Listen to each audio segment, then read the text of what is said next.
శౌనకాది మహర్షులకు సూత మహాముని ఒకరోజు విఘ్నేశ్వరుడు పుట్టిన విధానం గురించి, చంద్రుణ్ణి చూస్తే కలిగిన దోషం గురించి, శాపమోక్షం గురించి ఇలా చెప్తున్నాడు. గజాసుర వృత్తాంతం. పూర్వం గజరూపంలో ఉన్న రాక్షసుడు అంటే ఏనుగు రూపంలో ఉన్న రాక్షసుడు శివుని కోసం ఘోర తపస్సు చేశాడు. అతని తపస్సుకు మెచ్చి శివుడు ప్రత్యక్షమై ఏం వరం కావాలో కోరుకోమన్నాడు. అప్పుడు ఆ గజాసురుడు శివుణ్ణి స్తుతించి, స్వామి, మీరు ఎప్పుడు నా ఉదరం ముందు నివసించి నన్ను కాపాడమని కోరుకున్నాడు. భక్తుల కోరికలు తేలికగా నెరవేర్చగల శివుడు గజాసుర కోరిక మేర అతని ఉదరంలో ప్రవేశించి సుఖంగా ఉన్నాడు. అక్కడ కైలాసమున పార్వతీదేవి భర్త ఎక్కడికి వెళ్ళాడో తెలియక అన్ని చోట్ల కూడా వెతకటం మొదలుపెట్టింది. అలా కొంతకాలానికి గజాసుర గర్భంలో ఉన్నాడని తెలుసుకొని ఆయన్ని బయటకు తీసుకురావడానికి చాలా బాధలు పడి విష్ణుమూర్తి దగ్గరకు వెళ్ళి ఆయన్ని ప్రార్థించి జరిగిన విషయం ఆయనతో ఇలా చెప్పింది. మహానుభావ, పూర్వం ఎలాగైతే భస్మాసురుని బారి నుండి నా భర్తను రక్షించి నాకిచ్చినావో అలాగే ఏదో ఒక ఉపాయంతో మళ్ళీ నా భర్తను కాపాడు అని కోరింది. అప్పుడు విష్ణుమూర్తి, అమ్మ లోకపావని, ఊరుకో, నీ భర్తను తీసుకువచ్చే బాధ్యత నాది అని చెప్పి బ్రహ్మ ఇతర దేవతలను పిలిచి, ఇక మనం అందరం కూడా గజాసుర సంహారం చేయవలసిన సమయం వచ్చింది, వెళ్దాం పదండి అని పరమేశ్వర వాహనం నందిని గంగిరెద్దుగా అలంకరించి బ్రహ్మ ఇతర దేవతలను విచిత్ర వాయిద్యములు ధరింపచేసి విష్ణుమూర్తి చిరు గంటలు సన్నాయి పట్టుకొని గజాసురుడు ఉండే గజాసురాపురం వెళ్ళి అక్కడ గంగిరెద్దును ఆడిస్తూ ఉంటే అది విన్న గజాసురుడు వారిని పిలిచి మా భవనము ముందు ఆడమని చెప్పాడు. అప్పుడు బ్రహ్మాది దేవతలు తమ దగ్గర ఉన్న విశేష వాయిద్యాలు వాయిస్తూ జగన్నాటక సూత్రధారి అయిన విష్ణువు గంగిరెద్దును చిత్ర విచిత్రంగా విన్యాసములు చేయిస్తూ ఉంటే గజాసురుడు పరమానంద భరితుడై మీకు ఏం వరం కావాలో కోరుకోమన్నాడు. వెంటనే హరి వానిని సమీపించి, ఇది శివుని వాహనం నంది, శివుని తెలుసుకొని పట్టుకొని పోవడానికి వచ్చింది.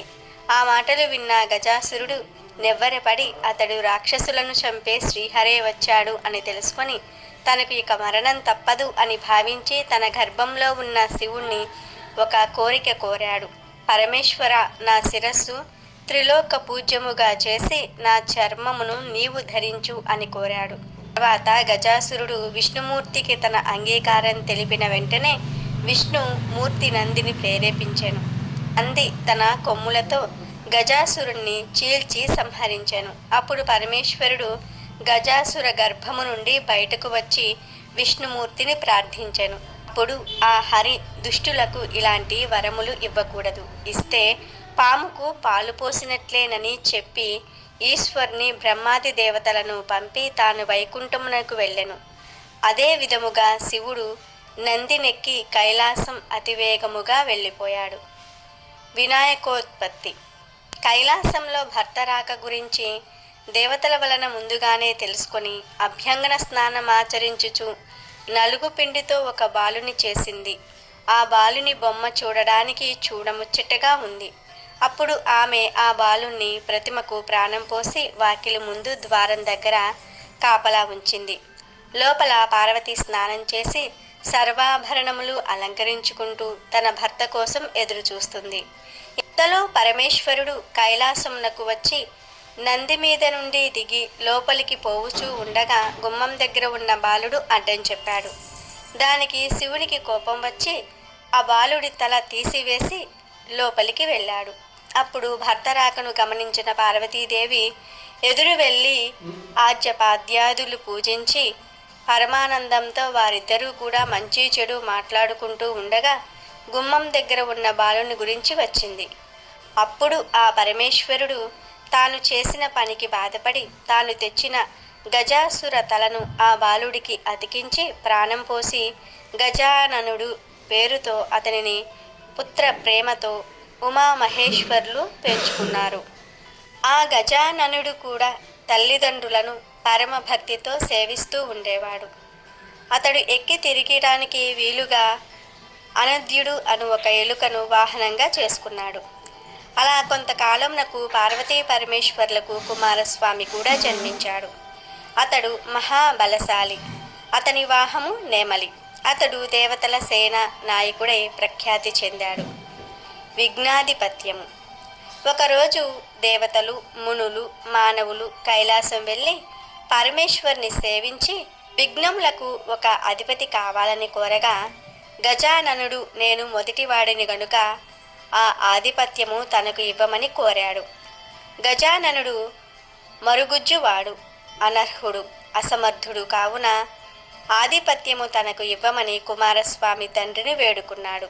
అప్పుడు శివుడు ఆ కుమారులను చూసి, మీలో ఎవరు ముల్లోకములందలి పుణ్యనదులలో స్నానమాచరించి ముందుగా ఎవరు నా వద్దకు వస్తారో వారికి ఆధిపత్యము ఇస్తానని పరమేశ్వరుడు చెప్పగా, సరే అని కుమారస్వామి నెమలి వాహనాన్ని ఎక్కి వాయు వేగాన బయలుదేరినాడు.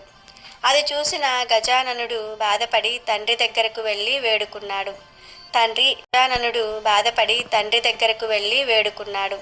తండ్రి, నా సంగతి తెలిసి కూడా ఇలా చేయటం ఎలా? మీ పాదసేవకుడను, నా మీద జాలి చూపు, నాకు ఒక ఉపాయం చెప్పండి అని ప్రార్థించాడు.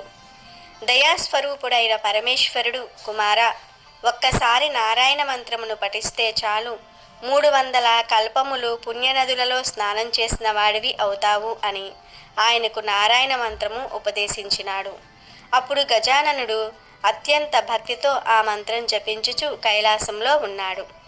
ఆ మంత్ర ప్రభావమున కుమారస్వామికి ఏ నదికి వెళ్ళి స్నానం చేసి వద్దాం అని వెళ్ళినా అక్కడ నుండి గజాననుడు ముందుగా స్నానం చేసి బయటకు వస్తున్నట్టు, అలాగే 3,50,00,000 నదులలో కూడా అదేవిధంగా తనకంటే ముందుగా స్నానం చేస్తూ వస్తున్నాడు. అది చూసి ఆశ్చర్యపడుచు కైలాసం వెళ్ళి తన తండ్రి దగ్గర ఉన్న గజాననుని వద్దకు వెళ్ళి నమస్కరించి తన బలమును నిందించుకొని, తండ్రి, అన్నగారి మహిమ తెలియక అలా చేశాను, నన్ను క్షమించండి. మీ నిర్ణయం ప్రకారం ఈ ఆధిపత్యము అన్నగారికే ఇవ్వండి అని ప్రార్థించెను. అలా పరమేశ్వరునిచే భాద్రపద శుద్ధ చతుర్థి నాడు గజాననునికి విఘ్నాధిపత్యం వచ్చినది.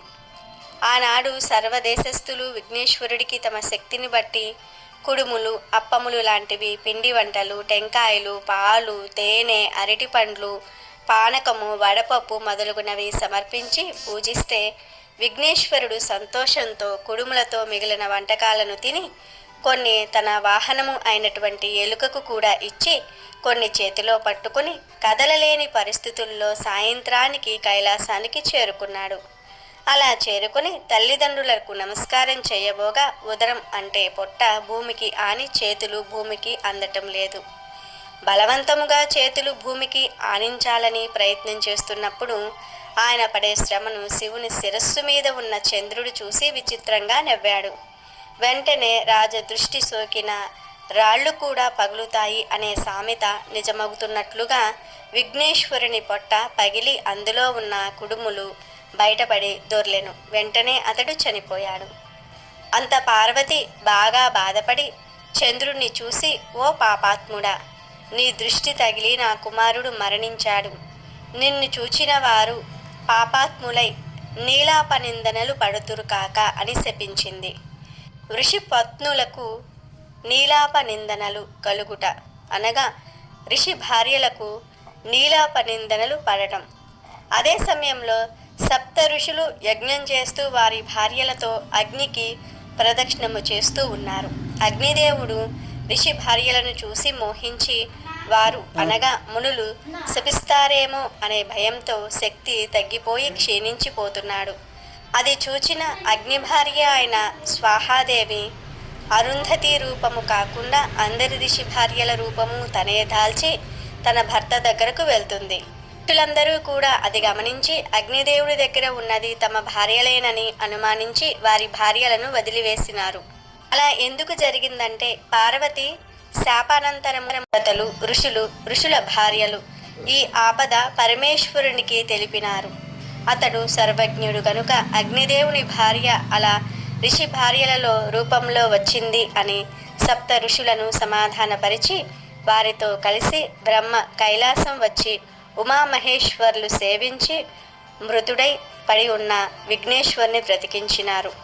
అంత దేవతలందరూ కూడా, ఓ దేవి పార్వతీదేవి, నీ శాపం వలన లోకమంతా కూడా కీడు వాటిల్లుతుంది, కావున నీ శాపం ఉపసంహరింపు అని ప్రార్థించగా పార్వతి సంతోషంతో కుమారుని దగ్గరకు వెళ్ళి ముద్దాడి, ఏ రోజు విఘ్నేశ్వరుని చూసి చంద్రుడు నవ్వాడో ఆ రోజు చంద్రుణ్ణి చూడరాదు అని శాపానికి ఉపశమనం కలిగించింది. అంతా బ్రహ్మాది దేవతలు మిగిలిన వారు సంతోషంతో వారి నివాసమునకు వెళ్ళి భాద్రపద శుద్ధ చతుర్థి యందు మాత్రము చంద్రుణ్ణి చూడకుండా సుఖంగా ఉన్నారు. ఇలా కొంత కాలం గడిచినది. సమంతకోపాఖ్యానము. ద్వాపరయుగంలో ద్వారకావాసియగు శ్రీకృష్ణు